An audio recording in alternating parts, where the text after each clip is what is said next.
Welcome back to the Money Script Podcast. It's your host, Yo Harrison. I'm here having a great time. I am so excited for our conversation today. Look, I told you season 3 was going to be just nothing but nonstop hits. And I have a return guest again. Yes, we're going all the way back to everyone from season 1. Say, hold up, come back again. Let's get an update. Let's see how things are going. And this is very timely because I was just reading today about how Zillow has just really screwed up their whole approach to getting into the real estate market. I don't know if you're aware, but Zillow had this program where they said, hey, we'll buy your home and we'll help you, or we'll help you sell your home. Excuse me. Yeah, we'll help you sell your home by buying it. And we hope to help you get your next home. Well, they just reported that they are shutting down that part of their business. Their stock went down. They're laying off employees, and it's like millions upon millions of dollars worth of real estate that they are now going to just unload. So who knows? Maybe they throw some things in the market to be good for all of us, for those that are out looking for a home. So based on that fact alone, I want to talk about home ownership and buying a home. And I have one of my favorite human beings on the planet. I have Kory Kavanewsky from CMG Mortgage. This guy is a rock star. I'm telling you, I've known him for a decade. I've helped, at least, 100 different loans over multiple clients as I've referred to him, also including my own home loan. Kory did my first home and my second home and my sister's home. And like I said, dozens of clients. So Kory, first of all, I just want to say thank you. Thank you for being a friend of the podcast. Also, thanks for just being a friend for us and someone that we can trust and that we can reach out to when you have questions. So with that, Kory, how are you? How is sunny San Diego? Hey, I'm happy. I'm happy to be in sunny San Diego. Although for the past couple of years, for the most part, I've been kind of locked in my office, so I don't exactly know what's going on outside most of the time. But yeah, I'm happy to be here. Yo, thanks for having me, and thanks for the partnership over the past decade. Indeed, no, thank you. It has been an honor. It has been a privilege, and I know dozens of my clients thank you as well. I mean, you have been a part of first home purchases, second home purchases, vacation home purchases. And there's even clients that ultimately didn't do business with you that you were very helpful and insightful to. I mean, you were the first mortgage broker I met that told a client, no, you said, no, don't do that.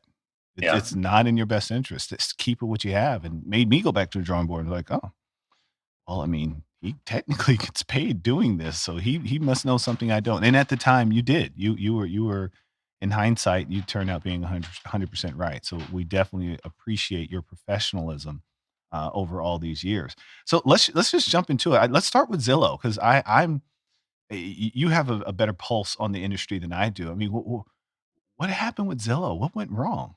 Well, first of all, I think most people think about Zillow. They think about the website that tells you what your home is worth. So let's take a second just to explain exactly what this program was that they had and they have now canceled. The Zillow iBuyer program is a program where Zillow would purchase your home from you so that you didn't have to put it on the market and deal with the quote unquote nonsense or nuances that come with that, such as letting people walk through your house and having to deal with home inspections and having to deal with negotiations and appraisals and all of that. It's kind of a convenient way for you to unload your home quickly at probably a little bit lower price, but quickly and convenient. And Zillow thought that they would then take those properties and flip them for a profit in what is seemingly an endless from an appreciation perspective market. They haven't been doing well with it and financially. And part of Zillow's play here was that they thought that they would connect with people who were selling their home and looking to buy a new home, and so then they would play some sort of role in that purchase. What many people don't realize is Zillow is a dominant real estate player and that they ultimately want to take over the real estate market and become Amazon of real estate and take out the middle people that are involved, realtors, mainly. It's a slow process, but it's something that they're working on. Anyways, it turns out that they didn't price these properties correctly, and that they haven't been able to make the kind of profit that they were expecting to make on the properties that they purchased. Now, if you just look back the past couple of years and you think about that statement, someone buying a house and selling a house and not making money on it, it makes you wonder how the heck that could happen. Well, this is not a market related issue so much as it is a poor business strategy on behalf of Zillow. By the way, Zillow is not the only player in this space. There are many others. Redfin is a big one. Open Door is another big one. And if you go online and just search your own home address, you will see advertisements and even offers for these entities to purchase your home, and they're doing quite well. In fact, there are articles online now from Redfin's CEO explaining how they're doing it very differently and they're not getting out of it, and it's absolutely a profitable venture for them, and that Zillow just basically blew it. So, unfortunately, they had ramped up a bunch of staff and they put a lot of resources into this from a marketing perspective and things, and it's costing them dearly now. But I don't think long term it's going to be anything other than a speed bump for them. Yeah, they are a behemoth, so they have the capacity to break a couple of eggs along the way. But a lot of people are curious. I just got this question last night. Are we in a housing bubble? And my answer to them was, we don't know. I mean, we won't know if we're in a bubble until it pops. But have home prices dramatically increased in a short period of time? Yes. Will they continue to increase? I don't know.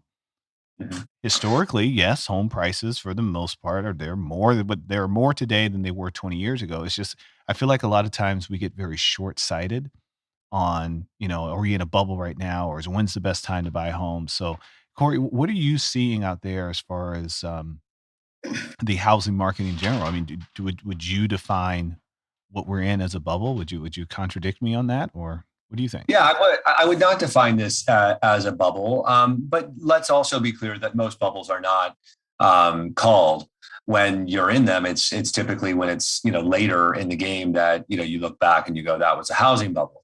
The most recent, of course, being back in 2008, where it seemed like we just all said, hey, this will never stop. It'll go on forever. Let's start by looking at that market in comparison to this one. That 2008 market for most people is kind of like 9/11. You just remember it so vividly. Even younger people remember that housing bubble because it was so recent, but also because it was so traumatic and so significant.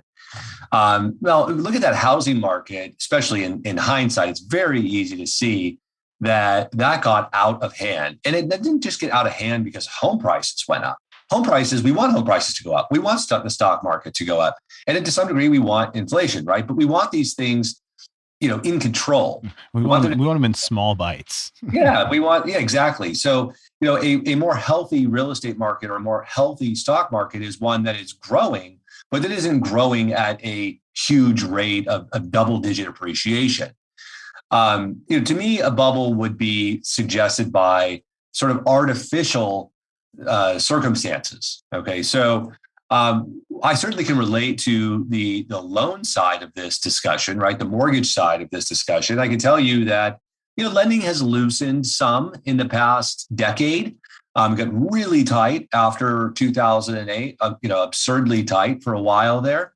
And I guess maybe not so much in the last decade, but more in the last 5 years, it has loosened up some, but it has not gone anywhere near where it was in 2008. And by the way, we'll never see that again, where we're basically lending, based on someone's ability to fog a mirror, right? I mean, that is not what we're working with today. I mean, what we're working with today are people who are fully vetted, who are well qualified, and for the most part, who have substantial equity. In fact, if you look at the loan to value ratio across the country, granted, this is including properties that are free and clear, which about a third of properties are.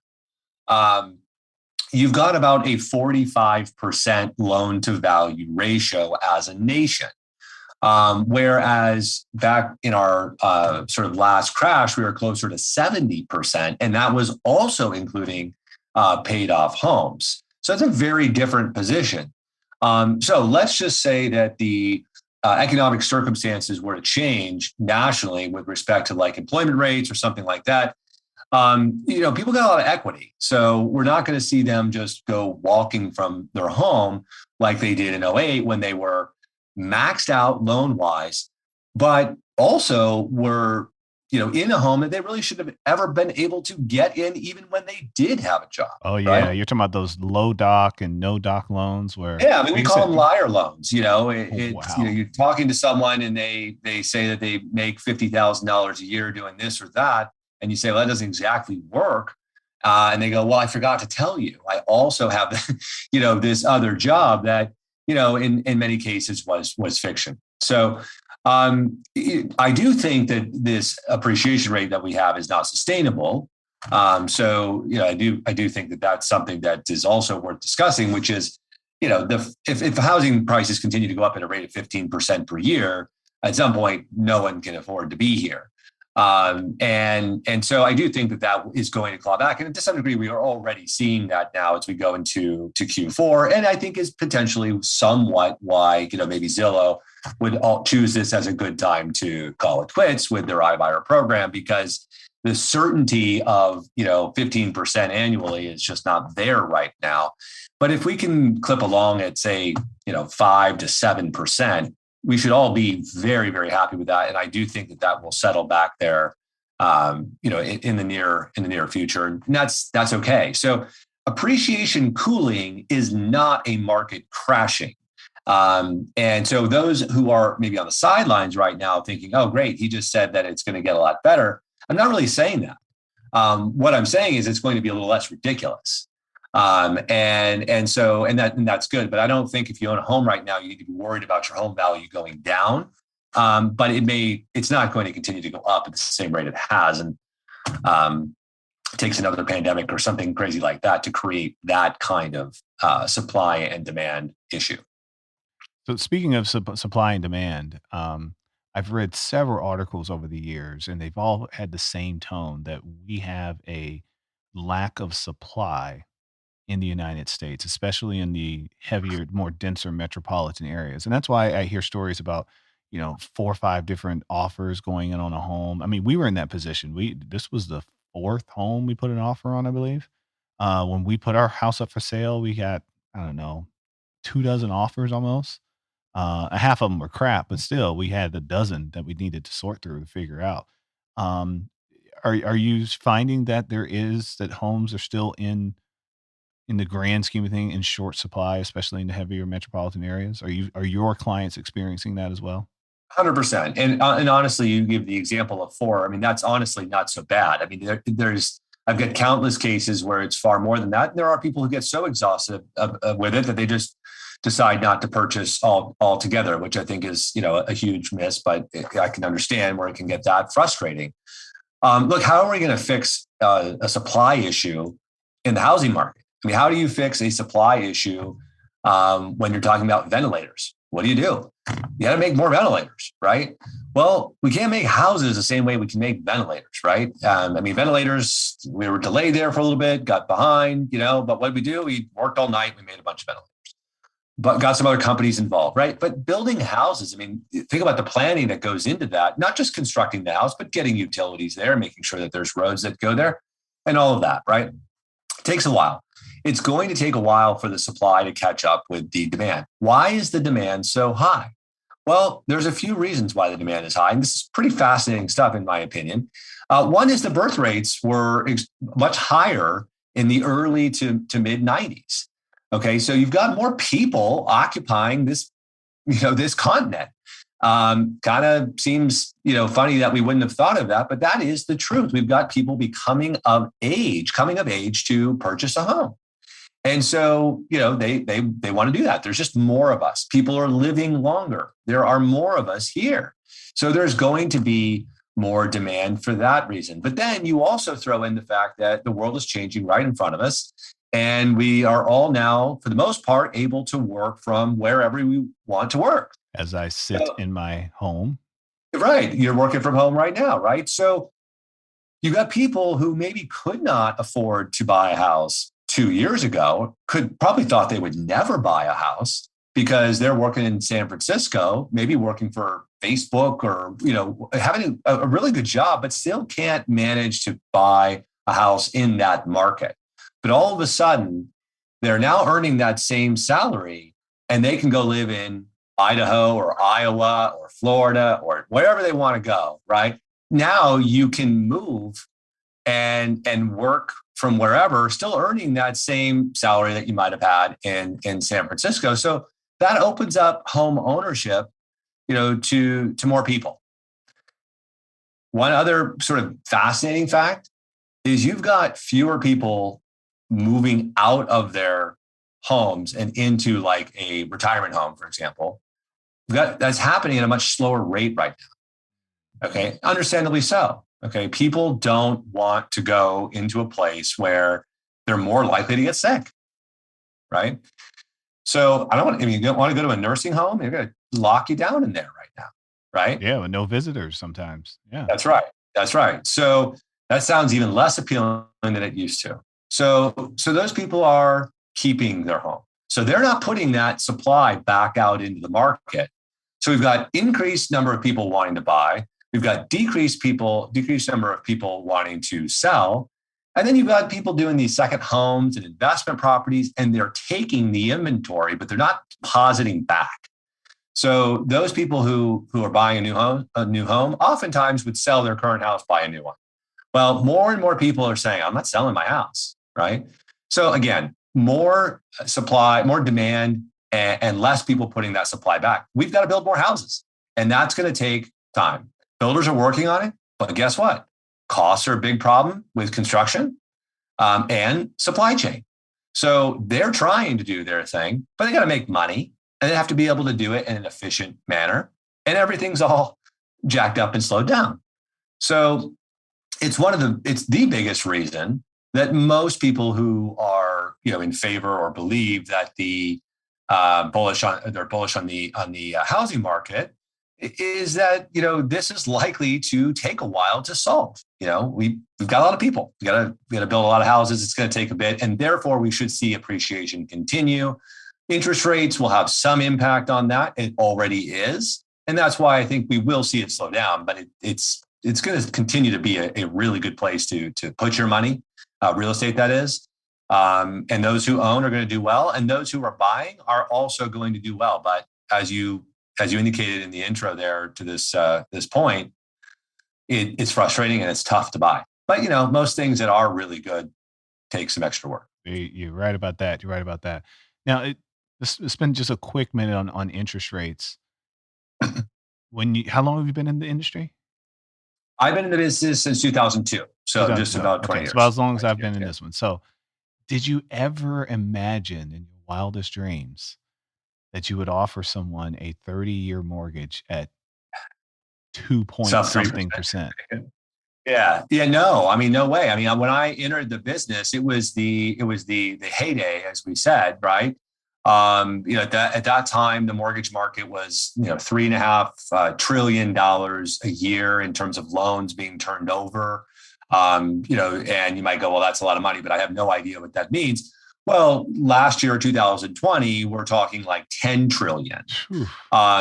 So that's a huge amount of growth. But anyways, when I entered the business, it was crazy busy. And I entered in this in the midst of this huge boom that was taking place, which, eventually became, 2008.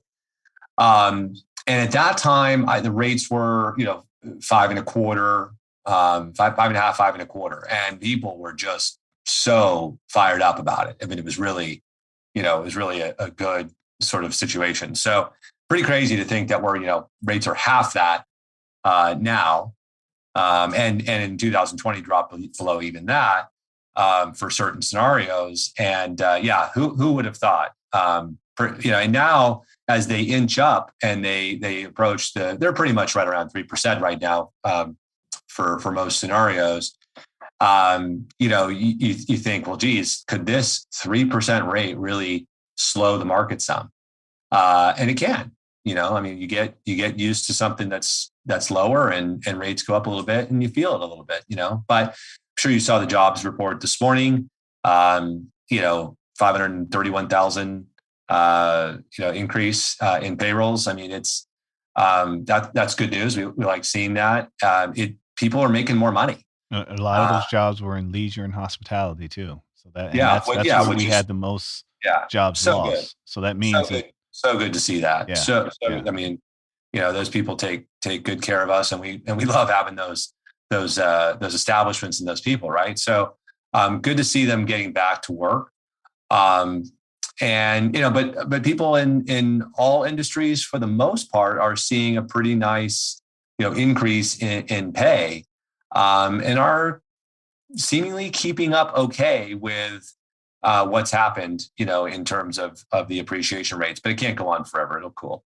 yeah. Well, let's hope it cools because that means Mhm. we are continuing to get back to a new normal. Well, it's a really good point. I mean, those people who own a house might hear you say, like, oh, no, I don't want it to cool. I want it to keep going like this. Well, it's not sustainable, and a steady growth is much healthier. So we've got some good growth. Let's be happy with that, and then kind of steadily move ahead. Agreed. Agreed. So, thank you so much for providing so much insight on the housing market. Uh, as you know, in all of these shows, and I know this is your second trip, but we do like to ask individuals about their first memory of money. And I know in our first conversation, I should have went back and listened to it before we Yeah. started. What did I say? I You I, remember? I don't recall, but I do remember asking you about how your first memory will be Oh, intertwined I with think it your was. I think I kids. yeah. Well, I think I know what it was. So I won't say the same thing again. But I come from a family that has always been pretty astute financially, not necessarily wealthy, but just pretty smart and yeah, just diligent with money. And so it's sort of in my nature to pay a lot of attention to it. Maybe sometimes too much attention to it. But I think it's a good way for us to close and talk about how important it is to be smart and disciplined with your money and to be prepared for things that you might never think could happen. And if you ask anybody that is returning to work to a restaurant right now, they'll echo those same comments, right? Because who would have thought that we would have dealt with what we just dealt with? Some people, during COVID, made a whole lot more money than they otherwise would have. Some people were in a lot of pain, and being prepared, eases that pain some. It doesn't mean that it isn't challenging, but being smart with your money is just so important. I know that you talk about that so much on your podcast, and it's a big part of your business. I've witnessed it firsthand, and it just you can never be sort of too prepared or too cautious. And you said it at the very beginning, like telling people no, not to do things, and even though they may want to, yeah, that's really important. It's important that there's people like that for other people to go to for guidance, because this is real stuff. This is really important stuff. Money is important. I mean, I don't want to make it seem as if it's something bigger than it is, but it does allow us to live and protect our families, and we have to be smart with it. And so I was fortunate just to kind of see that as a kid from my parents to have a good sort of role models and everything, and I'm fortunate in that way that I had that. Indeed, sir.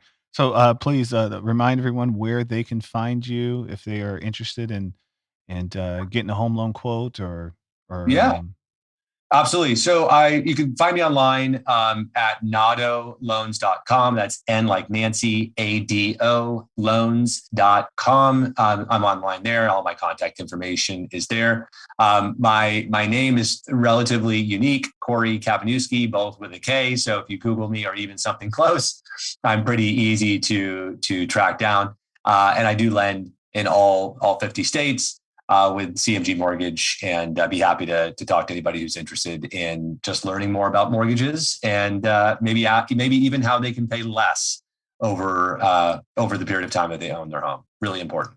indeed. And yes, that is very important because that is money you don't get back. The bank is they're here to collect that interest. So, Corey, again, thank you so much for spending some time with us on the podcast today. And like he said, it's good to receive a good financial education as a child, that's a great thing if you can get some of those tenets early. But if you're like dozens and dozens of us out there that did not have good role models, it's important that you go and seek them now. Talk to experts. Not everything online is your friend. I know there's a lot of things we can do online now, that you can sell your home to Zillow online. You can go get a loan online. You can even do financial planning and investing online. But if you already don't know what you're doing, you may want to talk to an expert about it. And that's why if you heard any of the background noise here, I've got people here painting my house. Now I know how to paint, but I'm not an expert at painting. It's going to take me twice as long, right? Maybe 3 times as long to paint the same trim and baseboard that they're painting right now. And I'd rather be here with all of you. And that's the other thing, just trading the time. Yeah, could you do some of these things on your own? You could, but you're probably better off spending that time teaching your children about how to make some better financial decisions. So we'll be back next week. Again, as I said, it's season 3. I'm coming with the heat. I think coming up next, we have Dr. Brittany, who's a money coach. I'm really excited to talk to her. She's got an incredible story. We're going to learn lots from her. So make sure you have your journals ready so you can take some notes on that one. But please, while you're out there, hop onto Apple Podcasts and give us a rate, give us a like, tell us what you love. Tell us who else do you want to learn about. Or go check us out at The Money Script on any of the social media platforms, but not in the metaverse yet. We're still waiting on that. And yes, I did catch it. Last week we were talking about the metaverse and Facebook, and I heard Kory said Facebook. Yeah, we'll have to tell him next time that it's meta now. Got to make sure we get that diction right. All right, guys. Well, we'll see you next week, guys, gals, everyone. We'll see you next week right here on the Money Script Podcast or wherever you get your podcasts. Talk to you soon. Thanks for joining us on the Money Script Podcast. Be sure to check out our other episodes, subscribe, follow, and give us 5 stars. Continue to send your financial questions on Twitter or Instagram at The Money Script. Go to moneyscriptwealth.com and schedule your complimentary consultation to discuss your specific goals and concerns. Financial advisory and investment management services are offered by Money Script Wealth Management PLLC, a registered investment advisory firm registered in the state of Texas and California and other states where exempt. The Money Script LLC and the Money Script Wealth Management PLLC and guests of the episode may have interest in the investments mentioned today. The opinions and views are expressed here are for informational purposes only. This material is educational in nature and should not be deemed as a solicitation for any specific product or service. All investments involve risk and a significant loss of principal. The Money Script nor Money Script Wealth Management offer tax or legal advice. Please consult your tax advisor or attorney for specific advice about your situation. Until next time.